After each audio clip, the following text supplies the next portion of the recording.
If you're over 60 and thinking about dating again, let me tell you something that might save you from making a costly mistake.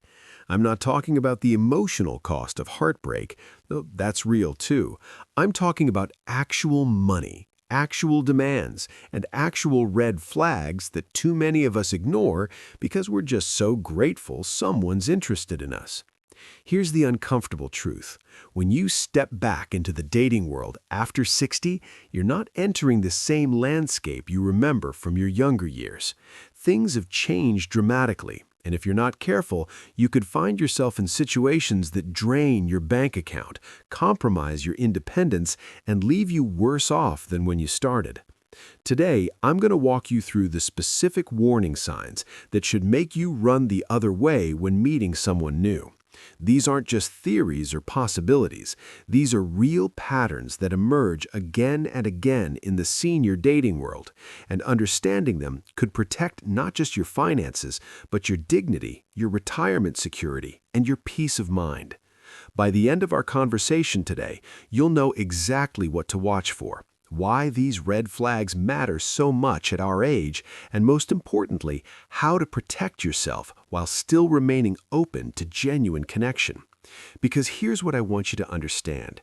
Being cautious doesn't mean being closed off. It means being wise. Let's start with something most people don't want to acknowledge. Dating after 60 is fundamentally different from dating in your 20s, 30s, or even 50s, and pretending otherwise sets you up for disappointment and danger. When you're younger, you have time to recover from mistakes. A bad relationship in your 30s? You dust yourself off, learn your lessons, and move forward.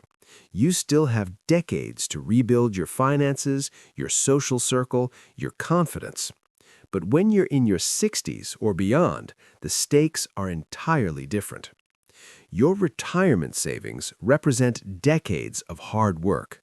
Unlike someone in their 40s who can bounce back from a financial setback, you don't have 20 or 30 more working years ahead of you to rebuild what's lost. Every dollar matters because those dollars need to last you for the rest of your life. This is why financial red flags in senior dating aren't just annoying, they're genuinely dangerous. When someone asks you for money or expects you to fund an elaborate lifestyle early in a relationship, they're not just being presumptuous, they're potentially threatening your long-term security. Beyond the financial aspect, consider the emotional landscape. Many of us are entering the dating world after loss, whether through divorce or the death of a spouse. That grief makes us vulnerable in ways we might not fully recognize. We're lonely, we're longing for companionship, and that combination can cloud our judgment. Someone shows us attention after years of solitude, and suddenly we're willing to overlook behaviors we would have immediately recognized as problematic decades earlier. We tell ourselves we're being open-minded when really we're just desperate not to be alone again. There's also the practical reality of how relationships function at this stage of life. When you're young and dating, you're both building a life together from scratch. You're both starting careers, maybe buying your first home, figuring out who you are as individuals and as a couple. But when you're dating after 60, you're both bringing fully formed lives to the table. You have established routines, fixed incomes, adult children with opinions, health considerations, and decades of habits that aren't easily changed. This means compatibility matters more, not less. A minor incompatibility that would work itself out over time when you're younger becomes a major source of friction when you're set in your ways. The dating pool itself has changed. Many people available for dating at this age are available for a reason, and while that's not always a negative thing, it does mean you need to approach with more caution. Some people are genuinely wonderful individuals who've simply lost a spouse or ended a long marriage. But others have patterns of behavior that have left them perpetually single or repeatedly divorced, and those patterns don't magically disappear with age. In fact, they often become more entrenched.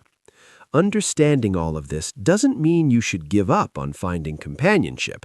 It means you should enter the process with both eyes open, aware that the decisions you make now have consequences you might not have time to undo. Now let's talk about the first major red flag you need to recognize immediately. When someone tries to frame financial demands as tests of your commitment or seriousness. This is one of the most insidious tactics because it preys on your desire to prove you're genuine, to show you're not wasting their time, to demonstrate you're different from whoever hurt them in the past. But here's what you need to understand. Legitimate relationships do not require financial deposits. Think about the absurdity of the concept for a moment. Imagine meeting someone and within the first or second conversation, they tell you that to prove you're serious about getting to know them, you need to put thousands of dollars into an account. They might dress it up in reasonable-sounding language. They might call it a commitment deposit, a shared investment account, or security for a trial period of living together. They might promise to refund it if things don't work out, perhaps prorated based on how long you were together. None of this changes the fundamental wrongness of the request. When someone asks for money early in a relationship, they're revealing something crucial about how they view you. You're not a potential partner to them. You're a resource to be extracted. They're not interested in building something mutual and reciprocal. They're interested in what you can provide them financially. And once you establish that dynamic, once you accept that proving your worth means opening your wallet, you've set a precedent that will define the entire relationship going forward. Here's what makes this particularly dangerous for people our age. We often have substantial savings. We've spent decades building retirement accounts. Perhaps we've downsized from a family home and have equity sitting in the bank. Maybe we've received inheritance or life insurance from a deceased spouse. To someone with predatory intentions, we look like targets. And they know that many of us are lonely enough, eager enough for companionship, that we might convince ourselves these demands are reasonable. They also know how to manipulate our generation specifically. Many of us were raised with traditional values around providing and proving ourselves. Men especially might feel that part of their role in a relationship is to be the financial provider, and scammers exploit this by framing their demands as allowing you to fulfill that traditional masculine role. Women might be told that accepting financial support is simply recognizing traditional relationship dynamics. All of this is manipulation designed to separate you from your money. Let me be absolutely clear. No one who genuinely cares about you would ask you to prove that care with money, especially not in the early stages of getting to know each other. Real commitment is demonstrated through time, through consistency, through showing up emotionally and being present in someone's life. It's proven through shared experiences, through how someone treats you when things are difficult, through whether their actions match their words over weeks and months. If someone tells you they've been hurt before and need financial security to feel safe trying again, that's their trauma to work through, not your responsibility to fund. If someone says they need to know you're serious before investing time in the relationship, ask yourself why your time isn't equally valuable. Why is it your money that's proving seriousness, but their mere presence that's supposed to be enough from their side? The relationship is already unbalanced before it's even begun. Watch out, too, for the variations on this theme. Sometimes the demand isn't framed as a test, but as a practical necessity. They need help with unexpected medical bills. They're short on rent because of a delayed pension check. They have an emergency with their car or their adult child. Each story comes with urgency and a promise that this is temporary, unusual, a one-time thing. But pay once, and you'll find there's always another emergency, always another crisis that only your wallet can solve. The second red flag is closely related but distinct. When someone has extravagant expectations for how you should demonstrate your interest while offering little to nothing in return. This often manifests as demands for expensive trips, luxury experiences, or elaborate gestures that are completely out of proportion to the actual stage of the relationship. Let's use a concrete example. Imagine you've met someone for coffee once, maybe twice. The conversation has been pleasant, but you're still very much in the getting to know you phase. Suddenly, they start talking about their dream vacation, perhaps a month-long trip to an expensive destination, complete with professional photography, luxury accommodations, and elaborate activities. And they expect you to fund the entire thing. They might frame it romantically, talking about making memories together and starting your relationship with a grand adventure. They might promise to handle all the planning so you don't have to stress about logistics. But strip away the romantic language, and what you're left with is someone expecting you to spend thousands or tens of thousands of dollars on someone you barely know. This red flag reveals several problematic attitudes. First, it shows an entitled mindset. This person believes they deserve luxury experiences simply for existing, and that you should be grateful for the opportunity to provide those experiences.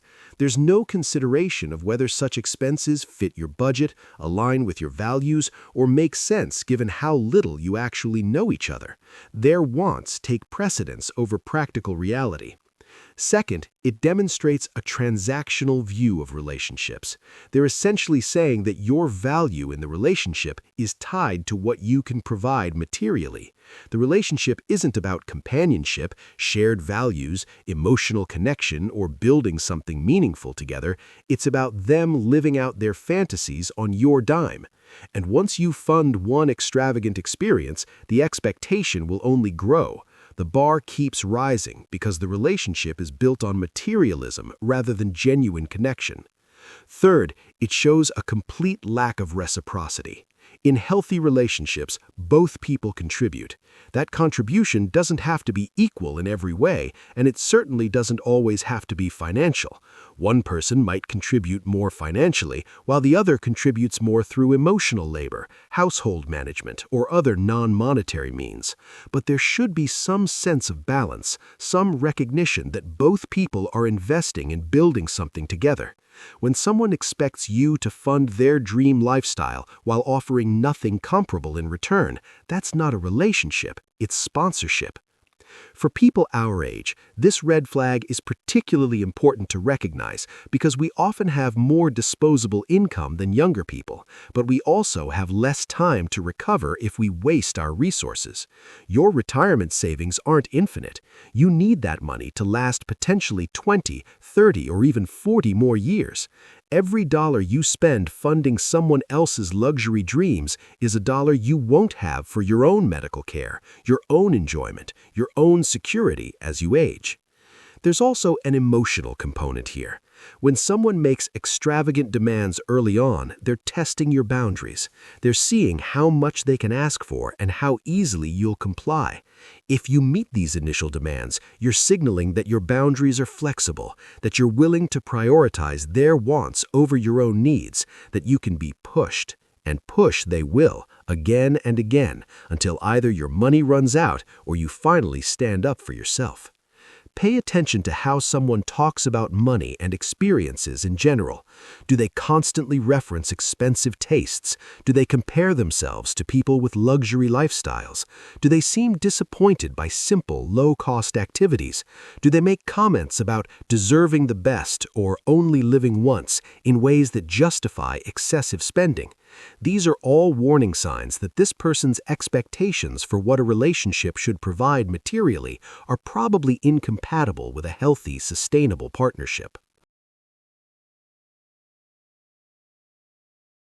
The third red flag might be the most dangerous because it often doesn't look like a red flag at first glance. This is when someone wants to take complete control over your finances, living situation, or daily life, but frames it as practical planning or efficiency. They might present themselves as organized, responsible, and better equipped to handle certain aspects of life. They might even convince you that giving them control is actually protecting you from stress and decision-making burden. Do not be fooled. Let's talk specifically about financial control. Someone might suggest that if you move in together or get married, they should manage all the household finances. They might explain that they're better with money, more detail-oriented, or have professional experience that makes them more qualified. They promise to give you an allowance for personal expenses and assure you everything will be handled responsibly. This might even sound appealing if managing finances feels overwhelming to you, but consider what you're actually being asked to give up. When you hand over control of your retirement income to someone else, you lose autonomy over your own life. You become dependent on another person's goodwill for access to money you earned through decades of your own labor.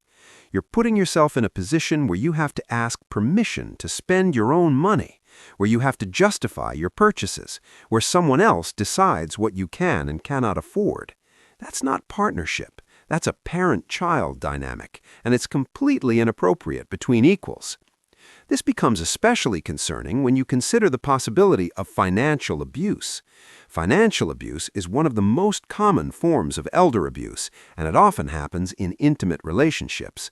Once someone controls your money, they control you. They can isolate you from friends and family by refusing to fund visits or phone calls. They can prevent you from leaving the relationship by making it impossible for you to access funds. They can slowly drain your accounts while you have no idea it's happening because you've surrendered oversight of your own finances. Even if the person isn't intentionally abusive, the power imbalance created by financial control is inherently problematic. In healthy relationships, both people retain agency over their own resources. You might have shared accounts for household expenses while maintaining separate accounts for personal use. You might make major financial decisions together while respecting each other's autonomy for smaller choices. But complete surrender of financial control? That's never appropriate, especially not early in a relationship with someone you don't know well. Watch out for other forms of control that get presented as helpfulness or protection. Someone might insist on managing your medication schedule because they claim you're forgetful. They might want to screen your phone calls to protect you from scammers. They might discourage you from maintaining separate friendships because they want you to be part of their social circle instead. They might suggest where you should live, how you should spend your time, what activities are appropriate for someone your age. Each instance individually might seem caring, but together they form a pattern of someone trying to direct your life according to their preferences rather than respecting your autonomy. The thing about control is that it rarely announces itself honestly. No one says, "I want to control you so you'll do what I want." Instead, they frame control as care. They're just looking out for you. They know what's best. They have more experience or expertise. They're trying to make your life easier. They're protecting you. And if you resist their control, they make you feel ungrateful, difficult, or incapable. That's how control works. It disguises itself as something benevolent until you're so entangled you don't know how to extract yourself.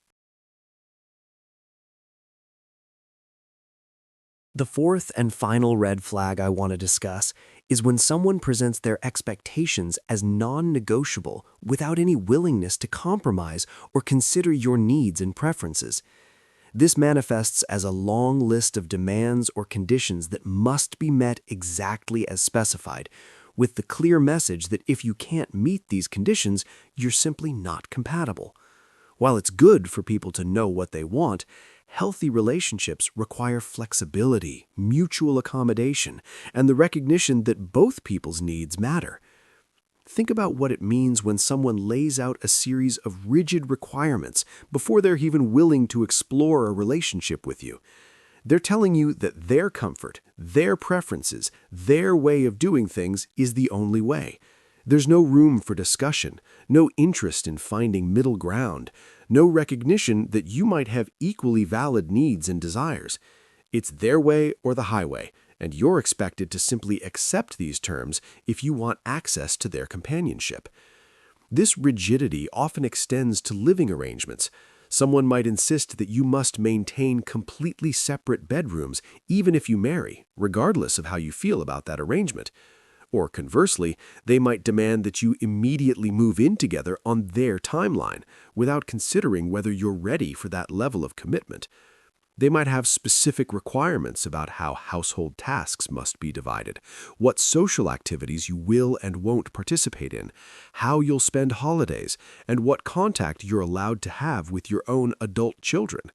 Each demand individually might be reasonable, but the cumulative effect and the unwillingness to negotiate any of it reveals someone who sees relationships as a dictatorship rather than a democracy. Here's what you need to understand. Real compatibility involves some compromise from both sides. Two people rarely align perfectly on every preference and expectation. Healthy couples navigate these differences through conversation, through trying different approaches to see what works, through being willing to prioritize their partner's needs, sometimes even when it's not their first choice. That's what partnership looks like. It's mutual accommodation, flexibility, and the recognition that making someone else happy can be more important than always getting your own way. When someone shows no willingness to be flexible, they're showing you who they are. They're showing you that your happiness, your comfort, your needs will always come second to their own. They're showing you that they're not actually interested in building something together. They're interested in having you fit into the life they've already designed for themselves. You're not a partner in their vision. You're a supporting actor who's expected to follow the script without improvisation. This matters enormously as we age, because we all become more set in our ways. We have routines we've followed for decades, preferences we've developed over a lifetime, and less patience for unnecessary disruption. That's completely normal. But if you're going to build a life with someone at this stage, both people need to be willing to adjust, to accommodate, to create new routines together that honor both individuals' needs. If someone isn't willing to do that work, if they expect you to do all the adjusting while they remain completely unchanged, that tells you everything you need to know about how the relationship will function. Pay attention to how someone responds when you express a different preference or a concern about one of their expectations. Do they get defensive? Do they dismiss your feelings as unreasonable? Do they suggest that you're being difficult or that you don't really want the relationship if you can't accept their terms? These responses are huge red flags. Someone who truly cares about you wants to understand your perspective even when it differs from their own. They're interested in finding solutions that work for both of you, not in forcing you to surrender to their will. The truth is, when you encounter someone with rigid, non-negotiable demands, especially early in getting to know them, the kindest thing you can do for yourself is walk away. These situations rarely improve. People who start relationships with ultimatums and inflexible requirements don't suddenly become compromising and considerate partners. They become more demanding, more controlling, and more convinced that their way is the only right way. You deserve better than spending your retirement years trying to meet impossible standards set by someone who has no interest in meeting you halfway. As we close today's conversation, I want to leave you with this thought. Being alone is not the worst thing that can happen to you. Being in a relationship that drains your resources, compromises your autonomy, and leaves you feeling controlled and diminished is far worse than solitude. You've worked too hard and too long to spend your retirement years being manipulated by someone who sees you as a means to an end rather than a person worthy of genuine respect and affection. If you're dating or thinking about dating again, go into it with confidence in your own worth. You don't need to prove yourself financially. You don't need to fund someone else's fantasy lifestyle. You don't need to surrender control of your own life. And you don't need to accept rigid demands that leave no room for who you actually are. Trust your instincts. If something feels wrong, it probably is. And remember, the right person will respect your boundaries, value your autonomy, and want to build something with you, not extract something from you. Thank you for spending this time with me today. Stay wise, stay safe, and never settle for less than you deserve.